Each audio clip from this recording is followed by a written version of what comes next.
Hi guys, welcome back to the third part of the book haul. Let's get started. I guess let's start from what we should start. I don't know. Okay. I guess the only fiction for the sake of fiction here is Neverwhere by Neil Gaiman. I have a weird relationship with his fiction because I've only read the short story collection and I've liked only the one first story in it, but my best friend is like a huge fan of Gaiman, so I'm kind of wanna at least try. I also wanna read Good Omens because I wanna watch Good Omens, but I wanna read them before. But I didn't find them in the bookstore for some weird reason, so I've decided to took Neverwhere and try to read it. That's basically it. I don't know a lot of about this book. Something about London and this other world of London with monsters and angels and stuff. Underground London. I guess that's it. It should be really weird as everything about Neil Gaiman. And let's move on to the non-fiction, I guess.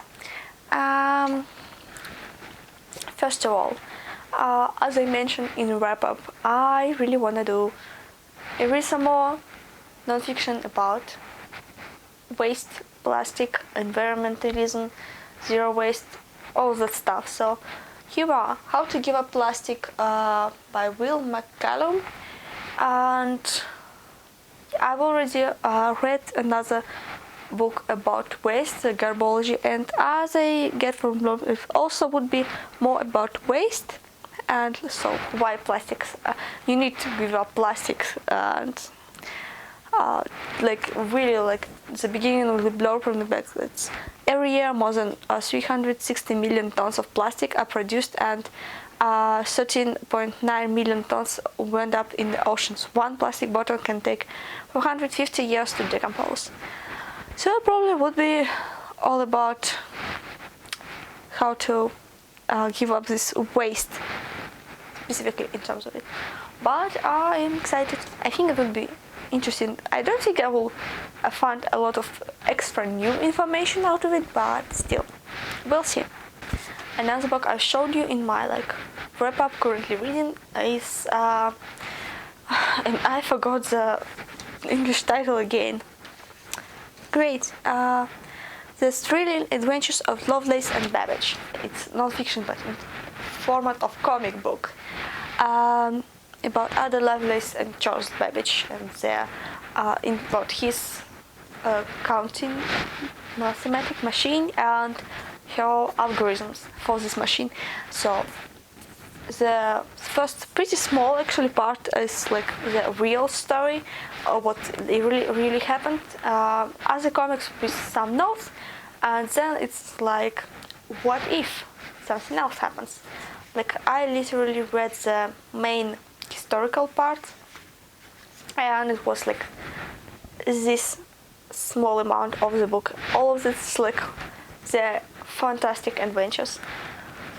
I haven't read the other stuff, but the art style just perfect. Loved it. When I saw it would be on the flea market, I was like, I need this book for whatever price. I need this book in my life. I love any non-fiction about math, and it's even better. It's about programming, and it's like a comic book. So obviously I had to buy it, and yeah, really exciting. I don't know, everything is exciting. I don't know when I will read all of this stuff. And another non-fiction here is this book, She Was, and basically it's 16 women who became part of the history of Belarus, and this is illustrated book. So I believe there was 16 illustrators who illustrated each story. So there's a bunch of different art styles, and I knew about book before it was published, so I found randomly found a crowdfunding campaign for it, and so I donated into it. That's how I got my copy, but it was finally published only recently. So also at first they plan to make it like in 3 languages, so both Russian, Belarusian and English, but in the end they decided to make it bilingual and 2 bilingual versions. So this one which I took is Belarusian plus English, and there is one which is Russian plus English, but the illustrations in it is the same. I'm highly excited, mostly because of the illustrations, because I love various illustrated books, but also the topic is great. Also it is in Belarusian, which is even more great. So it's pretty short, so I think, and there is not like a lot of text in it. I mean, I think it's supposed to be like book for kids, mostly. So, but still, you know, whatever. It is great. It is super cool. Next, let's move on to the some really specific nonfiction, because I went into a new hobby and I've started sewing, and not like that I didn't know how to sew completely, but I've never made like clothes and garments. So I went into sewing, I took courses, I've decided like I need some specific textbooks kind of stuff to help me with that. So probably it would be that interesting for you to watch, but still. I think the Burda style has their magazines like in many countries. It's not just like a Russian one.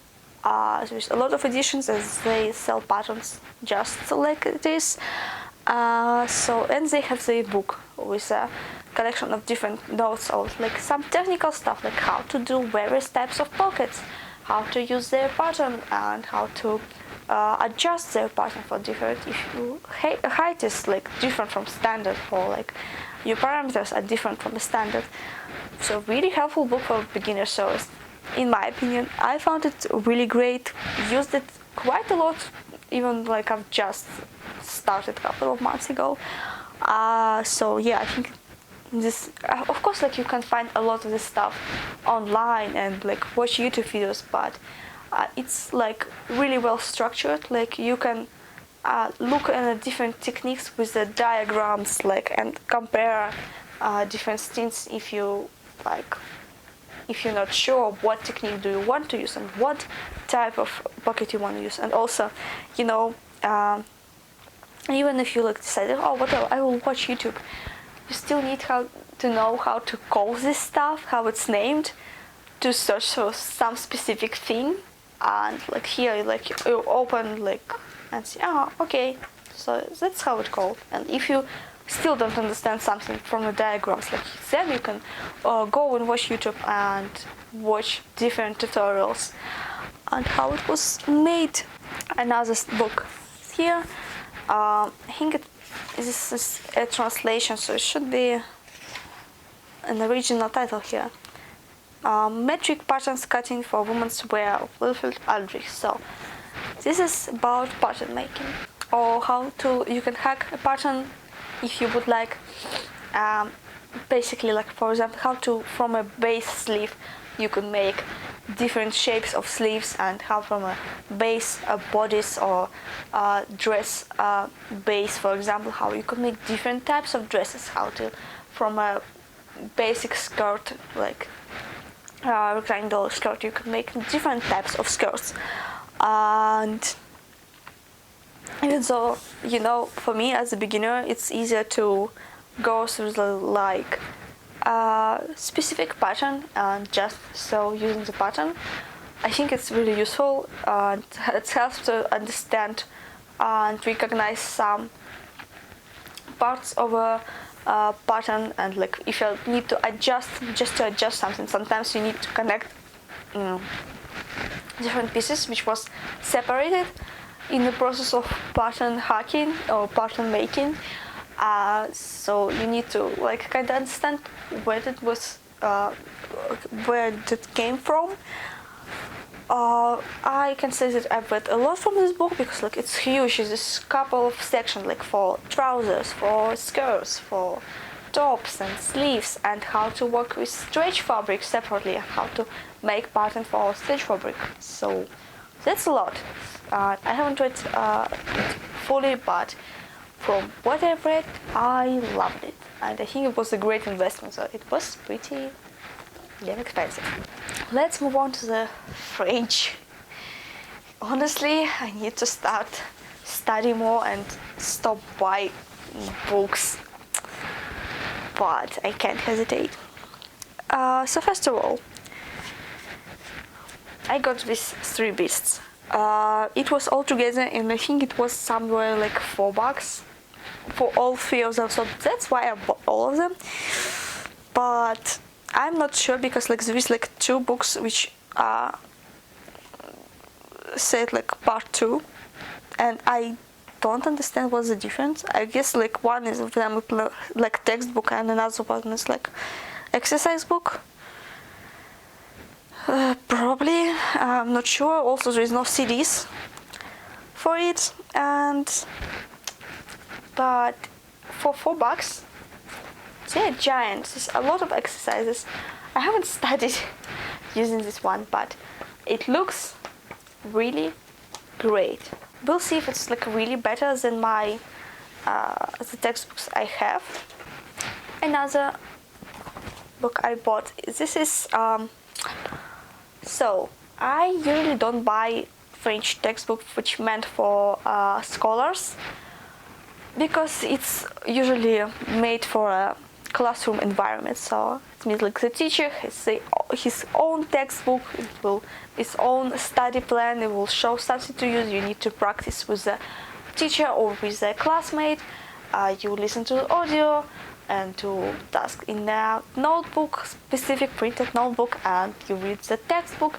But unfortunately, I've noticed that there is a lot of study materials that I have which don't have a lot of reading material, just text. So I just bought specifically this notebook which has the text, which like a page or 2, maybe some notes and some exercises, like couple of pages of exercises related to the specific text.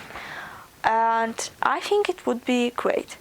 I decided not to buy like for the very beginners because I think it's like grade 3, 4, 5. Maybe it's not like a separate textbook, but still. But I don't feel like I'm beginner, so I hope that one would be okay. I still haven't read it, so we'll see if I'm okay with this textbook or not. Another one wasn't actually a buy, but my aunt decided to pass to me another of her French textbook. I had I think another one which she found, and yeah, not sure for what level it's meant to be, unfortunately. Yeah, I mean, it says it will help you to speak and know French language, but okay.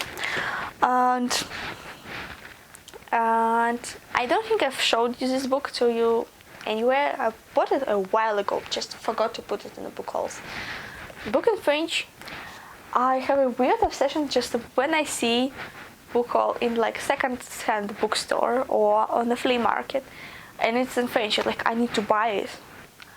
But honestly, will I read it like when I have no idea what book is about just because it's in French and I still can't read in French? And this is clearly like some Halloween-y or horror stuff. It's Chair de Paul, L'attaque des Spectres by R.L. Steen. Look like that, cost me like $2-3. So I need to stop doing that because I definitely don't read this stuff, but it still happens. Yeah. Oh, I think I forgot one book. The Memoirs of a Red Army Officer by Sergei Plesetsky, which I've bought, but I don't have physically with me here because I bought it for my dad. I've read, but still, it was not for me, so I don't have it here in my smaller personal library, but it should be on the whole. Oh, I don't think that I will show you the whole stack of books because, oh my god, there is a lot of things in here. This is super heavy. I can barely handle it. Oh my god, no, let's put it down. Now that's it. I think it's all the books that I acquired since October or November last year. And yeah, that's a lot. I hope you have a wonderful time while watching this for me, showing you all these books, and thank you very much for watching. I hope I'll see you in the next video, and bye bye.